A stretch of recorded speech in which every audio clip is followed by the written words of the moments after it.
and your confidence, it does destroy you. You start feeling insecure, and I think that's the entire point of being aware and actually educating yourself. Because once you know what happens, once you know why is acne caused, once you know why people have different skin color, that's the entire science, right? And once you actually know why does a person have anxiety, why does a person have depression, these are all chemicals in your brain. It's not about being crazy or anything. And I think that's about educating yourself and being aware.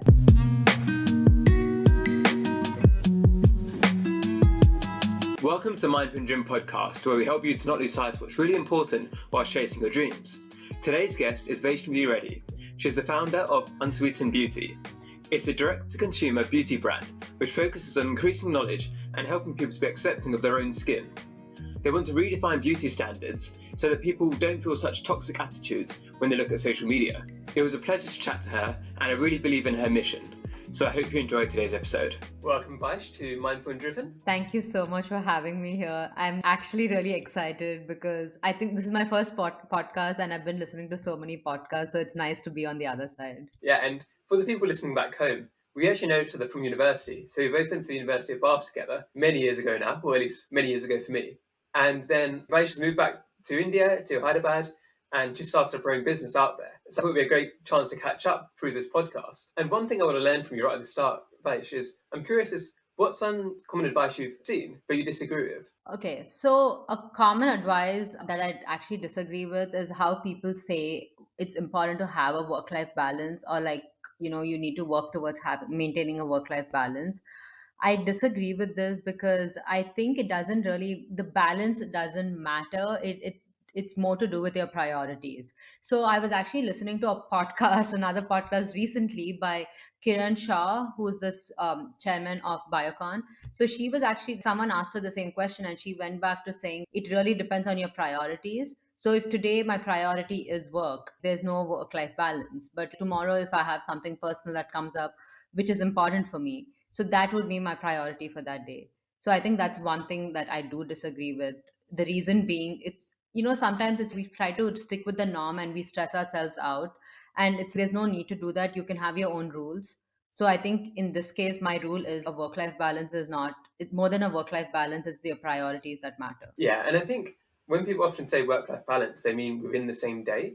Whereas I think for you, what it's more about is like in the longer term, right? So it's that you don't want to be working all the time so that you can't do the things that are important to you in a personal life.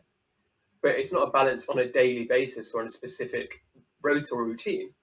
It's more about what do you care about and making time for that, whether that's work or whether it's personal or in your life. Yeah, 100%. And I think even this, even weekends or Sundays, or I mean, I think way before, it's Friday night, meeting friends. I don't think that happens anymore, especially in this stage of life. So I think in terms of that, and kind of trying to stressing over not socializing and socializing. And, I think that's why eventually, actually, this goes back to lack of FOMO. I think not having FOMO of missing out on things. And I don't think you have that once you realize this is my priority, this is what I'm going to focus on. And I think with socializing, it should be that you're going out because you want to go out, because you're excited about going out, rather than because you don't want to miss out. And I think that really depends on the person too, right? For some people, if they're going out every Friday night, but that's something they really enjoy and they like to see their friends, they like to go out. But for other people, it might not be the top of their priority list. And that's okay. Like you can choose not to go out. There's no point in going out just because everybody else is, if that's not what you want. Yeah, I know. I agree with that because I think that's the thing. Even being out sometimes would stress me out because this is not what I want to do. I want to be, there are other things I want to finish. And then I actually realized what's the point of going out and stressing or not being present in the moment? You're not even having a good time there. And that's when I realized there's no point trying to, do these things. It's fine. When I do go out now, I'm actually fully present there.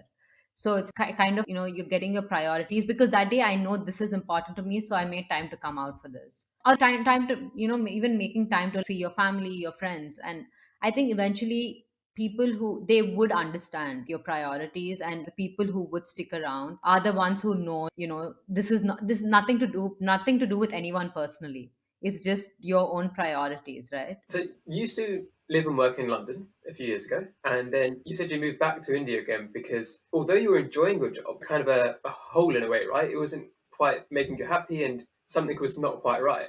Can you tell us a bit about that and how you then made the decision to move back home and how that benefited you? Yes. So actually, I absolutely love my job in London. There's nothing I would change about it. And I think that time in London, like looking back, I feel that was the foundation. But also, I mean, there were bad days. There were days, I mean, I cried on the tube, I cried in the bathroom. Yes, there were days of all of that. But I think it was overall, the experience was really, really good.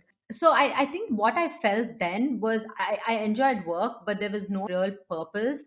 As in, it was just okay, you're working. The weekend comes, you're thinking about work again the Monday. So I think that's when I realized, okay, there must be something more than this. To be honest, I didn't really experience a burnout, but I think that was my burnout because I was like, what am I really doing?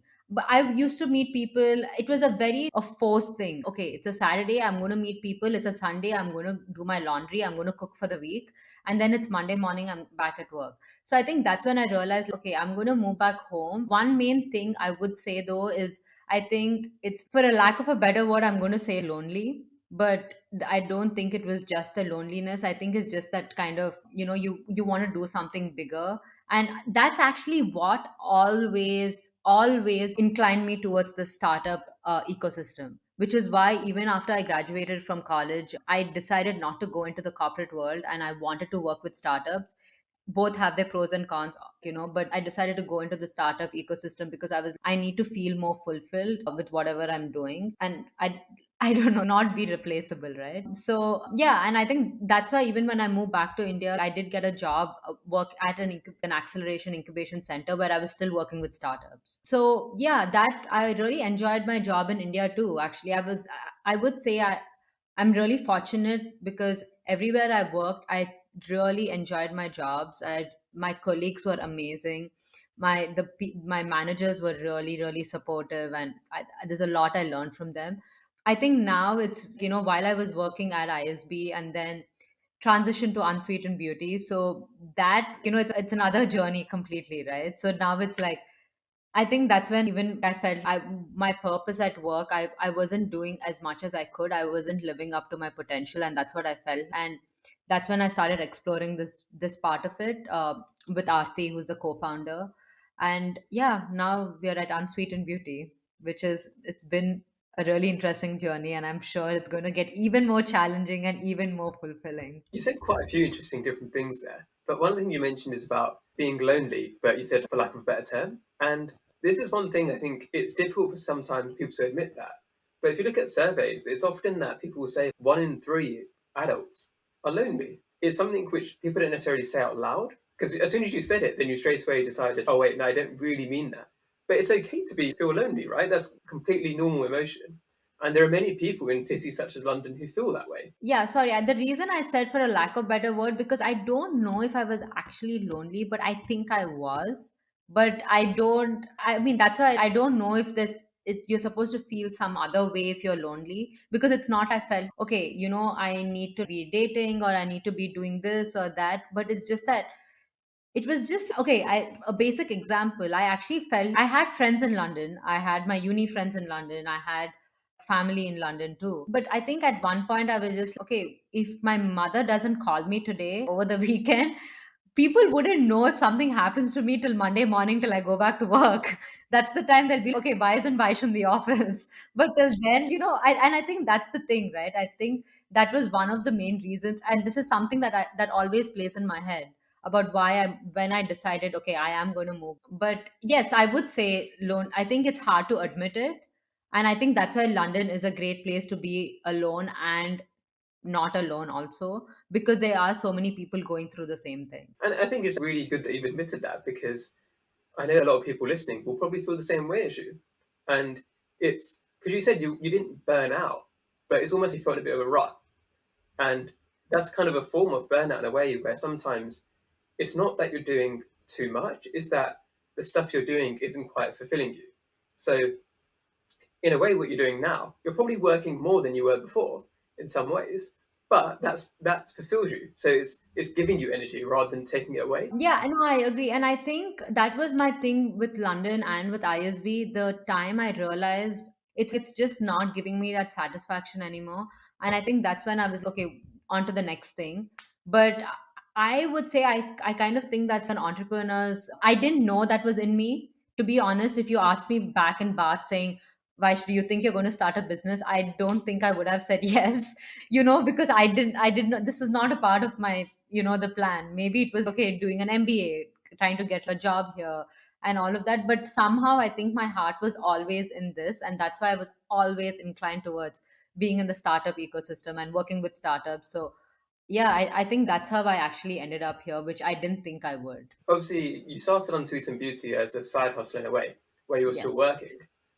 What made you decide to then take that full time? And obviously, you love what you do now, but you also love your old job too. So how did you make that decision? Because it can be so tough for some people to make that leap. Yes, so I think yes, definitely, because okay, I went from getting a paycheck every day to okay, I'm taking this risk. I don't even know if it's going to work.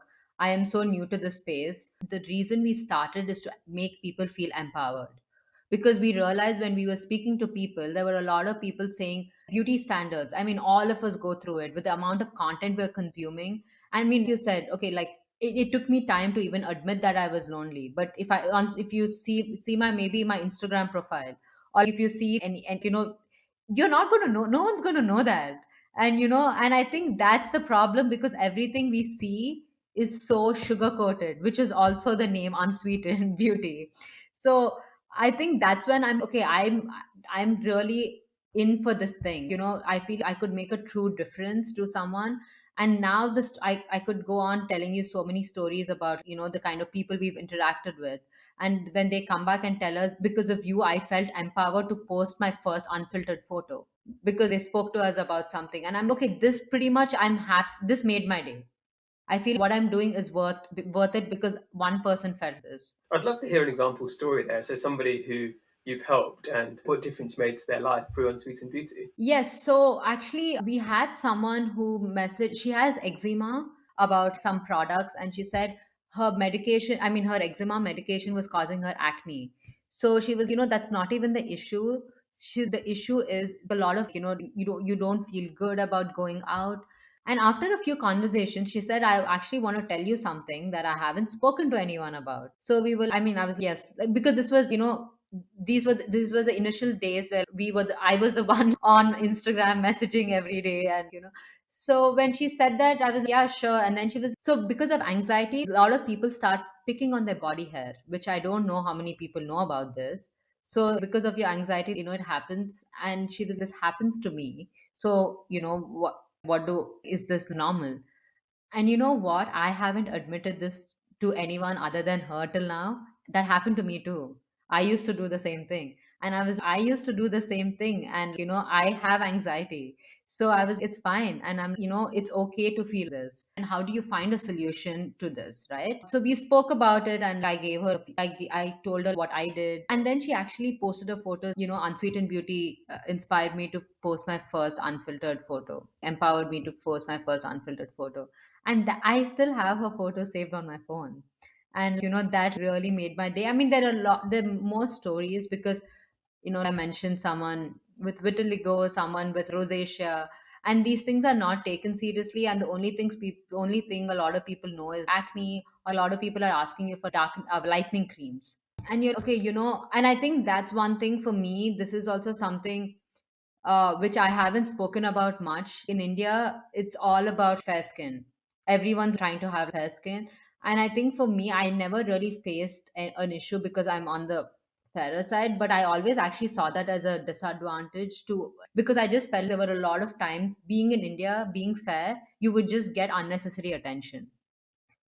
And I think, and there were so many times when I did get attention, I never used to think about anything else. And I'm okay, yeah, you're fairer than the population and you're getting this. And that is such a horrible thing, because it's how can anyone be given preference based on their skin color? How does that make sense? So I think these are really the traditional beauty standards that we're really trying to break, because that's not how it should be. It's so much more than that. Beauty is so much more than that. And your confidence, it does destroy you. You start feeling insecure, and I think that's the entire point of being aware and actually educating yourself. Because once you know what happens, once you know why is acne caused, once you know why people have different skin color, that's the entire science, right? And once you actually know, why does a person have anxiety, why does a person have depression, these are all chemicals in your brain. It's not about being crazy or anything, and I think that's about educating yourself and being. I hope you're enjoying the episode so far. I want to take a quick break to ask you to check in on yourself. There's many people struggling with balance, and it's nothing to be ashamed about. The tips that my guests and I share can hopefully help you along the way. But if you already feel overwhelmed or burnt out, it's probably best that you ask somebody for help too. For some, this might be a friend or family member, but others might feel like they have nobody they can talk to. If you're one of these people, check out the link in the show notes. It's for United for Global Mental Health. They've got helplines all across the world with people willing to listen on the other side. It's important to let somebody know how you're feeling. Now, back to the show. You mentioned there that at the beginning you were doing all of the messaging yourself on Instagram, but now I know you've got like a bigger team and you're managing people and everything as well. So, do you think now you've got the right balance in how you live your life? Are there still things you need to make better? I think it's still hard because it's still something that we're very close to, and because you want to know, so we still check our DMs every day. We still see what people are talking about. And I think yes, you let go of the control a little bit, and you hire the right person to take charge of it.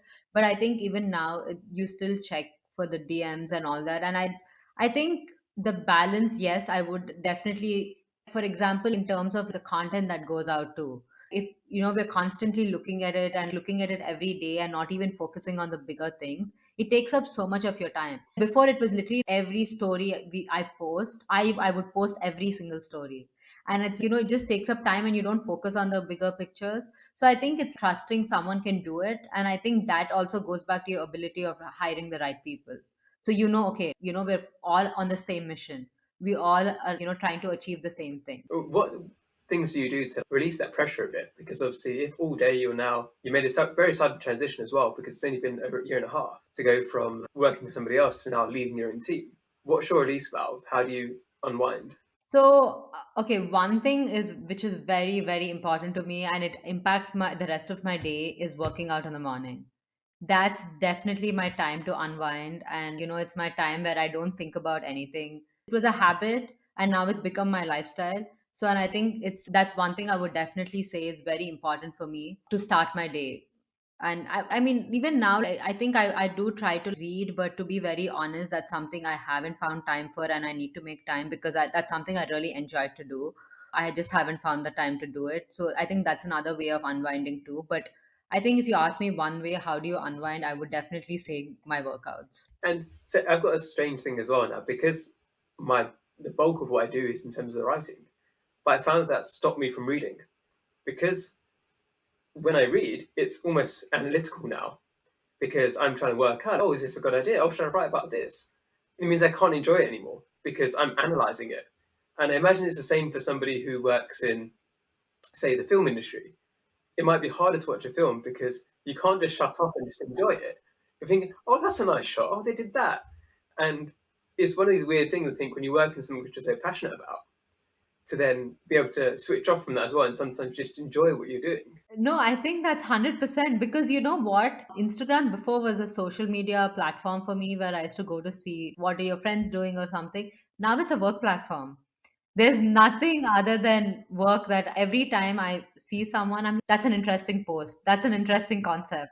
I need to pick that up, Maybe we should think about doing this. So, yeah, now with Instagram, the same way you were mentioning, reading is so hard for you because you end up thinking about writing. You're always over analyzing it because I think for us, Instagram is our main way where we reach our audience now.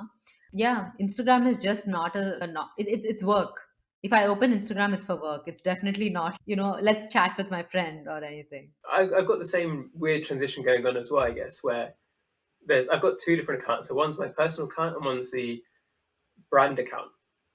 And it's trying to not blur those lines where I still have the account where I can still see my friends and their baby pictures, whatever it is. And that's kind of a feed which has nothing to do with work. And then the other feed, which is just generally more creators, people in the creative space, people who I look up to as well. But it does very much blend in, and it's that how to keep the line between the personal you and the work you, because you want to have that time to switch off too. This is one of the problems of my expansion is I'm kind of ruining everything because even watching YouTube now, I'm expanding onto YouTube, so I need to analyze that. So sometimes it's quite a good idea to just keep some things which are sacred in a way too. Yeah, actually, I agree. So I think what you were talking about is creating different compartments, right? Having this, and I think that's kind of I agree. Especially, I think related to working out. When anyone says anything about a business plan related to workout, I am not even thinking about it because that's my happy place. I mean, that's my like switch off time. I don't want to think about this in terms of work. How can I convert this into a business idea? No. And there's so much online now about converting everything that you're good at into a business. But I disagree. I think it's good to have something which you do just for fun. So obviously, you know that I dance a lot, and I danced back at uni, and I still do it now. But I don't want to make that into some kind of a business or really go into such depth, because if I keep it more lighthearted, then it stays fun. If I need to dance because I need to win gigs or to get into music videos or whatever it is, then it's no longer as much fun. Yeah, then it just becomes work, right? It's not something you do to distress, or you do something to kind of take time off. Because I mean, I remember you dancing. That was you're properly having fun and you're in it. But I'm sure if you knew someone's recording you to be, it has to be posted somewhere, or you're sending it for an audition. I don't think that same thing would come. So, looking forwards now, what kind of lifestyle are you aiming to achieve in the future? So, you're hiring more people, you're building the business, but do you want to kind of reduce your hours? Because at the moment you said you work almost every day. What's the kind of lifestyle you're striving for in, say, a few years' time? Yeah, so in terms of that, I think I don't want to reduce the amount I'm working because I think I'm kind of a workaholic at heart, and especially, I mean, we're still in our 20s, we're still young, and I think this is the time to be working. So I don't want to reduce the amount of work I'm putting in, but I think what I would want though is I think kind of like at this point, it's also we're young. Obviously, I'm not going to, I think this is another thing which a lot of people don't talk about enough is your finances. You need to have finances. Everyone needs food. Everyone needs to survive. Right? We all need to buy food. We all need to, the basic stuff to get around. And I think that's the thing where you're in a situation where I think what I am striving for right now is to have financial freedom. And I'm saying, I love the work I do, and I think going back to everything I pointed, and not even taking a corporate job and going into the startup world, from all of that, money wasn't my priority. It was more to find something to do fulfilling. But then I think I've come to realize, or I think I always knew this, but my main thing is it's fine. I can still find my passion. I can still do enjoy what I'm doing, and I can still get the financial freedom. And I think that's what I'm striving. I don't want to be one of those people who's I hate my job, but my paycheck is great, so I'm going to stick with this. But I think I love my job. It is giving me money, so it's a win-win situation. Yeah. And I guess in a few years' time, what you'd hope for is that you've done well enough that you don't really need to work anymore for the money, but you're doing it still because you enjoy it. And I guess that takes some of the pressure off, right? Because it then becomes almost a hobby. Yeah, I agree. And I think that's the thing, once that financial thing is gone, and I think when you're enjoying your work, I don't think you would stop. I mean, I'm not saying, I think, yeah, it's good that there is a retirement age. I think all of that is really good. But I think when you're really enjoying what you're doing and the money comes in, it's great. But even when the money comes in and you're really enjoying doing it, you're going to continue doing it. And I think that's where I always want to be. I don't ever want to be stuck in a situation where I don't want to do this, I'm just waiting for my day to end. I don't want to be in that situation. So yeah, I think that's the kind of life I would see going forward. Yes, we have so many plans with Unsweetened Beauty. There's so much we have planned out, but I would say in the bigger picture, I don't want to reduce working, but I think but the financial freedom definitely matters, and just keep working on things. And I think it's getting out of your comfort zone. I think anytime you get too comfortable with anything, I think it's time to be okay, let's try to find something more challenging. And I feel I'm the kind of person who always does that. Maybe it's not a great thing all the time because you're there's another challenge coming, but it's okay. I think it makes me feel alive, so it's good. I think one thing I realized about myself is that so people often chase these different achievements, right? So, and it's the end of the year now when I'm recording this, but people think like, oh, what did I achieve this year? And To me, that doesn't really give me the happiness. It's the bit that's the doing the challenge in the first place. Working out, for example, how can I improve my writing such that it adds value to people? So when it actually adds value to people, that's great and it's nice to hear the good feedback. But I actually enjoy the process of working that out. Same thing with podcasts, trying to work out how to make an engaging podcast. That bit is fun for me. The end result is nice, it's great, but the actual process is what I enjoy. And that's why I keep finding new challenges. It's not because the last one didn't make me happy, it's that I enjoy the actual challenge itself. And I think that's something I've realized about myself, and it might be similar for you. Do you think it's about stimulating your brain? It's, just finding something, so your brain is always stimulated, you're not, because I think that's kind of what happens. How you were saying, it's not that the previous challenge was not fun, or it was, something, it wasn't something you wanted to do. But I think it's also about just keeping your brain stimulated all the time. And it's in that like the sweet spot where it's not so difficult that you beat yourself up and you think I can never achieve this and you start to put yourself down. But it's not too easy where you don't have to try. So it's that perfect point where you're trying hard, but you feel that confidence too, and you're growing with it, and you feel you're becoming better as a person by doing the challenge that you're doing. Yes, and I think that kind of goes back to the growth, right? For example, maybe, I mean, even if you take uni, for example, if someone came and told me, or if I challenged myself, I remember the Bath half marathon. And if I remember, everyone running there and everything, I wasn't into working out then. That was not something I was doing then. And if I went and said, okay, today I'm going to go run the Bath half marathon, I don't think that's a realistic thing, but now I know I've done two half marathons, and I'm okay now. I think I'm ready to do a full one. And I think that's a realistic challenge, and that's a realistic goal to keep. One of the things you mentioned earlier is about being in your 20s and this is time to work. But I guess I'd also like kind of bring up the point about 20s is when you're at your fittest, your most healthiest as well. So if you wanted to do a challenge, for example, by going across the world and doing a Kilimanjaro or something like that, it's also the best time for that too. So it's kind of trying to think about that. Sometimes prioritizing work at certain stages, yes, but don't forget that you're only ever this old for today, and then you're always a day older. So try to like make the most of your energy and where you can do the things that you want to do, because sometimes we don't know what's going to happen later in life too. Yeah, I agree. And I think that's actually a really good, that's very, very important, because I think what all of us, or at least I do, I take my body for granted. I don't think I give it the respect it needs. And I think this is what I'm sure like a lot of athletes would know, because when you get injured is when you're, oh my God, I can't do this. And that's when you realize, oh no, this is my leg has been doing this for so long. For the people listening today, what's one mindset shift do you think they could make that would make a positive difference to their lives? I think journaling is a great thing to do, just so you know what's happening and what your goals are and what are you looking at. For example, maybe back in uni or something, my priorities were different and my lifestyle was different. So if I continue to do that today, and I wouldn't be happy with that because my priorities today have changed. And I think it's the same going forward. Maybe once you enter your 40s or something and you're getting older. So maybe today what I'm trying to do, so it's, if I continue doing this then and I'm unhappy then, I need to go back and check, okay, what am I, is all this aligning with what I want to do today?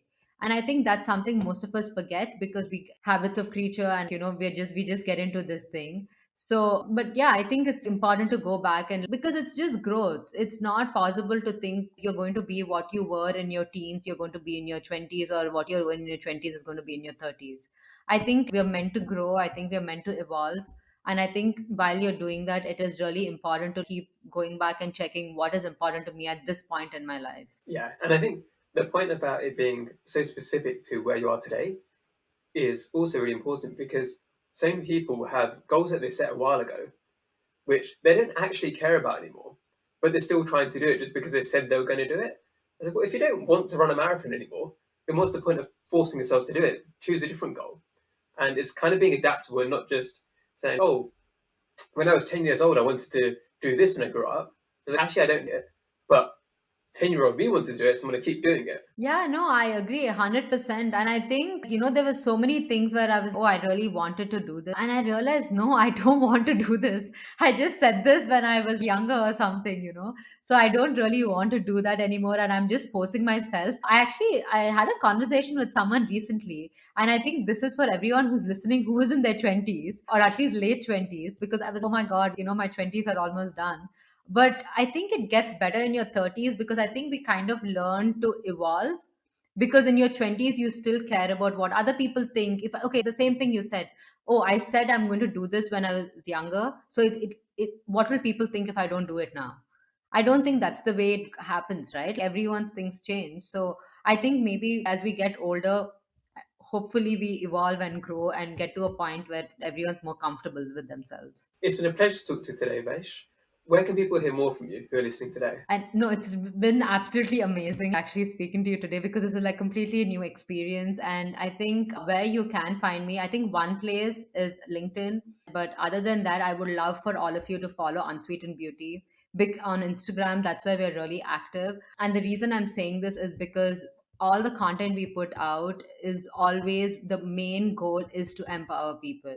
The main goal is to make people like feel good. So the final thing I end up on is, what's one small thing that's brought you joy recently? So the one small thing that brought me joy is my morning run.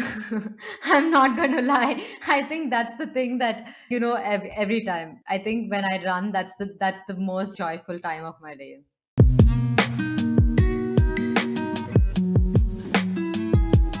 If you're listening on Apple Podcasts, I'd love it if you could leave me a 5-star review. It really helps get the message out further. Wherever you're listening, it would be awesome if you could subscribe and to share on your social media channels. If you want to see more of my work and advice, you can find all of the links in the show notes. Thank you again for listening, and I hope you have a lovely day.